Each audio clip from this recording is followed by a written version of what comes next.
Story 1. I really miss those old Flash games like the ones you'd play on various gaming websites. Hours were spent on simple, pixelated classics like Penguin Diner or The Impossible Quiz, with dial-up internet lagging behind every time you tried to load a new game. It wasn't about fancy graphics or storylines. It was just pure, unfiltered fun with friends trying to outscore each other. It felt like the internet was a big arcade, and we were all just kids discovering it for the first time. Story 2. Memes that last more than a month or two reflect a shift in how people attempt to be humorous. Instead of focusing on entertainment to grow their profiles, some individuals prioritize being funny for its own sake. Story 3. The internet in the past felt larger. Nowadays, most people use only a few applications and websites. Previously, there was an abundance of sites available for every niche area, including message boards for various subjects. These sites were not merely created to generate advertisement revenue. They were made by individuals genuinely interested in sharing valuable content. I'm not suggesting it was technically larger, but it felt as though it had more possibilities. Story 4. I genuinely miss Messenger. The sound of the new message notification, changing your status frequently, and the endless battles over custom emoticons created a unique thrill. Being online, checking if your crush was available or if your best friend was online to start a random group chat was exciting. The nudge feature added to the chaos, and you would spend hours selecting the perfect display picture, often something completely embarrassing. It was a perfect mix of personal and nostalgic chaos. Story 5. Internet relay chat in the mid to late 1990s was very popular. I spent hours discussing various topics in dedicated channels and trading music. Story 6. There is no need to all be on the same website to chat with your friends. I don't share any sites anymore with friends I made online 25 years ago. Email just isn't the same. Story 7. I used to love chatting for hours in forums that had a good community of people. I still use one or two, but their numbers have decreased significantly. Story 8. GeoCities, the original blogs. I remember teaching myself basic HTML one summer as a teenager to create a site I thought was impressive at the time. I recently found it on the Wayback Machine, and it wasn't as amazing as I remembered. Story 9. The internet used to be like villages with stretches of untamed wilderness between them. You had a few places you knew, but occasionally you went on an adventure. Travelers to other towns would bring news from their journeys. That's how you received news, shared memes, and exchanged information. Then the platforms of Facebook and YouTube began to grow, and now it's just one vast city of solitude with a scattering of celebrities. Story 10. Old MySpace. I say old because there was a time when it was enjoyable. I had a fully customized profile that looked incredible with transparent tables and bright colored borders, along with a purple sparkly flame cursor. After they removed those features, people began to leave. You would think they would realize that this was a mistake and bring back the old MySpace, but they did not. There was another website similar to MySpace called My Yearbook.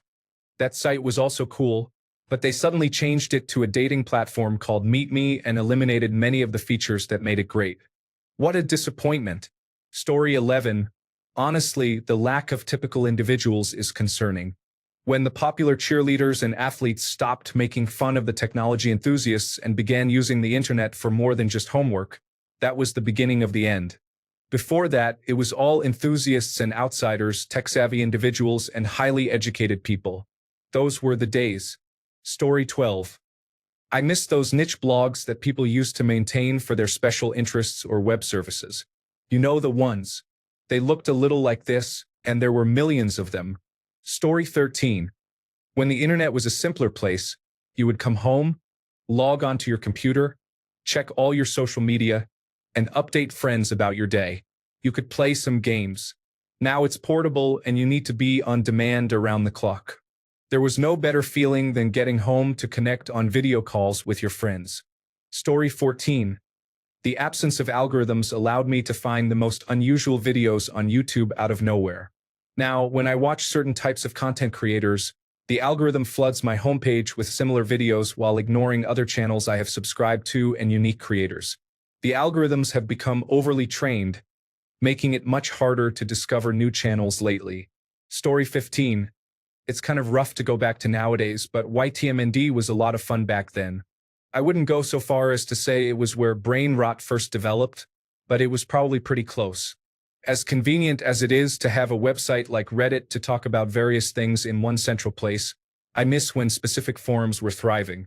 I used to go to a message board called House of Jigsaw, and it was just so great. It fostered a real community, a feeling of closeness, and some drama to go along with it. The community aspect is what feels like it's missing from Reddit. When I'm on a specific subreddit, even one I frequent, I just don't get that same feeling as when I used to hang out on House of Jigsaw or IGN's Vestibule or the Off-Topic forum.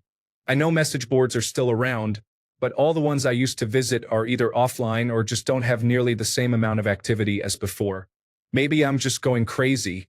The best way I can describe my experience is that those specific forums are like driving down to a local shop where everyone likes to hang out and knows each other. Reddit is like going to a mall where there are tons of shops everywhere, but the intimacy and exclusivity are lacking in each one. Story 16. Someone mentioned that memes last longer, but I also miss the classic memes in general. Some things are sold as memes, but they are not true memes. Story 17. The excitement of discovering bits and pieces of movie production leaks without being overwhelmed with information. Story 18. I still have friends today whom I met as a sheltered little homeschool blogger in the early 2000s. We were just a group of nervous little misfits finding our own people online. Story 19. I know they are still around, but I miss everything having its own specialized forum. Facebook groups and platforms like Reddit have mostly eliminated them, and they are poor alternatives. Story 20. Those strange images are either real or the result of impressive Photoshop, rather than someone typing nonsense into a box and pressing a button. Story 21. I had many friends from various places, and it was much more than just a glimpse into their personal lives. While we would comment on posts, it was truly about seeing people genuinely express themselves. Layouts, icons, moods, and music were created for personal enjoyment, allowing others to view them if they chose, which made it feel more genuine and caring. I miss a time when everything wasn't a giant contest for attention. Story 22. Specifically in the massively multiplayer online MMO space, 95% of the player base was just having fun and enjoying the games. There could be thriving sandbox games because people enjoyed being in the world and engaging in activities. Now, it's like 30% of players are doing that, while the remaining 70% are focused on optimizing character builds, using automated tools, and manipulating the market. They have no interest in enjoying the game and can be toxic to anyone who isn't playing the same way. Dedicated players have become significantly more powerful than others and can negatively impact several aspects of the game. Today, MMOs are amazing for about a month or two, and then everything starts to get restricted, leading to a decline in both profits and enjoyment. I really miss the casual nature of gaming in general. Story 23. BBS controlled with my keyboard. I'm still frustrated that no one has configured the arrow buttons to navigate forward and backward. Story 24. I miss finding what I want when searching. I foolishly allowed Google to update searches on my phone, hoping that voice searches would improve. Apparently, Gemini cannot provide the current weather but suggests some websites to try. That's not very helpful. Perplexity performed slightly better. A search for the cheapest lemon-lime Gatorade powder at retail in my town showed the cost per ounce at Sam's Club and Kroger, suggested one online source for bulk purchases, and recommended contacting other stores, without providing their names.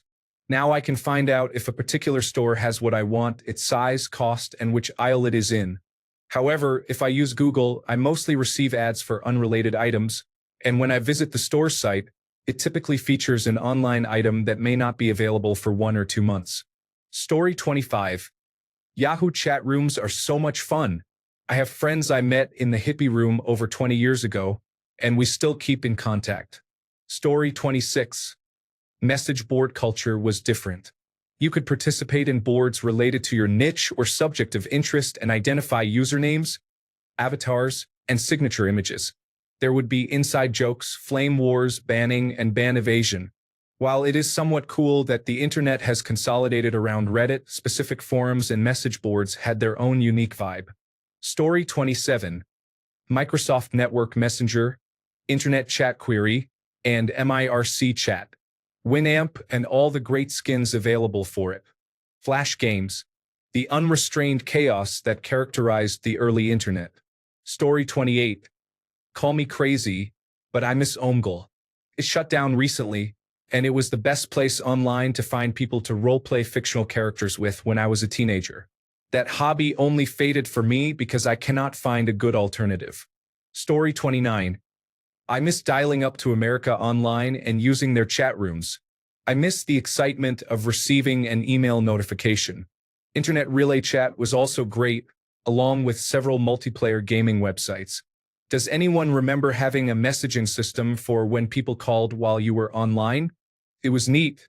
The computer would make a ringing noise, and people could leave a message so you'd know if you needed to get offline to make a phone call. At the time, I was a teenager living with my grandmother, so it was often my uncle or aunt calling to speak to my mother. Yes, I miss the old internet dearly. Sometimes, I think it was simply better than it is today, but I also wonder how much of that is just me missing my youth. Everything seems better when you're young and carefree. Story 30. The old AOL message boards covered many specific subjects, allowing people to connect with like-minded individuals rather than a broader audience. I also miss the celebrity AOL chats. Twitter took that away. Story 31. In the old bulletin board system days, I treated posting as a creative writing project. Each account I created had a different persona. Story 32. Mullets galore would really help us all with the classifications since the mullet seems to have returned. Story 33. YouTube recommends truly random content. Now, you only see things related to your interests, and it doesn't stay on topics linked to what you're watching. No one would find Swifty5 on today's YouTube. Story 34. The Knit List is a place to share patterns and stories without judgment, featuring an astonishing variety of people contributing. Story 35. The system operated as an open ecosystem instead of a collection of isolated platforms, each primarily filled with screenshots from one another. Story 36. Usenet required users to set up a modem, create an account, and install a program for accessing newsgroups. I don't mean you had to be particularly intelligent to log in, but definitely smarter than what is common today. Story 37.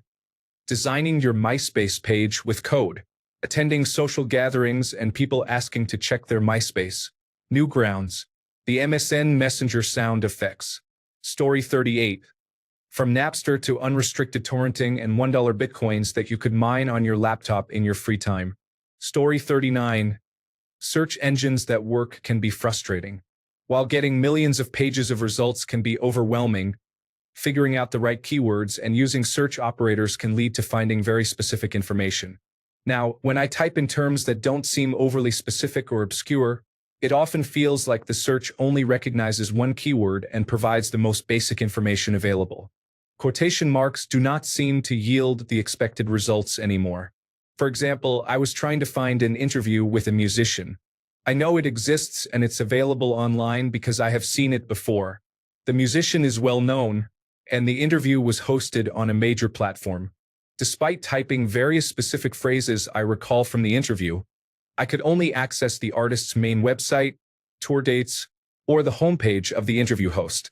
It felt as though the search engine was disregarding anything beyond the most basic information I entered. This issue seems to occur frequently now. Story 40. Personal blogs are regularly updated with interesting posts. Kotkey is one of the few still active. Story 41. Usenet was primarily a text-only, store-and-forward message board system organized in a hierarchy by subject area. I met my significant other there back in the 1990s. Unfortunately, there were two significant issues. One, every Usenet site kept a copy of every message, meaning that carrying anything resembling a full Usenet feed required a substantial amount of disk space, especially for sites that hosted the alt.binaries hierarchy, which included pictures, movies, and software encoded as ASCII text. The lack of message authentication allowed for free and open expression, but it also led to considerable misbehavior. Around the turn of the millennium, the balance shifted, and Usenet became predominantly filled with spam, pirated software, and child sexual abuse material. This situation attracted the attention of lawmakers, prompting major internet service providers like Verizon and Comcast to shut down their Usenet servers. Usenet still exists, and a few public access Usenet servers are still operational, but it is nothing like what it was 30 years ago. Story 42. The internet once felt vast and uncharted, reminiscent of the Wild West in the 1990s. Now, it seems that almost everything is filtered through a handful of corporations. Where anonymity was once a cornerstone of the internet, you are now almost expected to identify yourself, or else be viewed with suspicion as a troll or bot. Story 43. Pre-2020 fandom culture. Fandoms are still present on the internet and are more relevant than ever today. However, around 2020, many new participants joined fandoms as they were spending more time indoors and online. With this significant influx of newcomers, many are unfamiliar with the long-standing fandom rules. These rules essentially emphasize the importance of being respectful to others, reminding us that it's just a show, book, or movie, and that individuals are responsible for curating their own online experiences. A detailed list of rules is available for those interested in a comprehensive version. Story 44. I always enjoyed Ask Metafilter and could spend time there. It still exists, but it is a shell of its former self. It featured more straightforward questions and less opinion-based content compared to Reddit's AskReddit. I liked the formatting and organization, finding it easy to follow. In contrast, I find the formatting on Quora to be confusing, and I never stay long. Story 45. AI is not being integrated into everything. I dislike how it is being imposed on various aspects, despite still having many flaws and not being perfected yet. There seems to be a rush to develop AI merely for the benefit of tech billionaires. I also miss the pre-social media chat rooms. Story 46. I miss the old Facebook. It used to be a great way to connect with old friends who had scattered around the world. Story 47. Most software is available for free. There are no ads on YouTube. Webrinks and GeoCities exist. Newsgroups are available for free from most internet service providers. You never pay for music while owning your music, programs, and movies. Google is actually a good search engine along with Excite, AltaVista, Lycos, and other various search engines. ICQ, Yahoo Groups, chat rooms, and America Online are also part of this landscape. Story 48.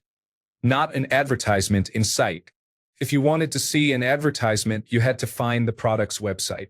I forgot about those days. Thanks a bunch for sticking around till the end of the video. Remember to subscribe, and until next time, stay awesome and goodbye.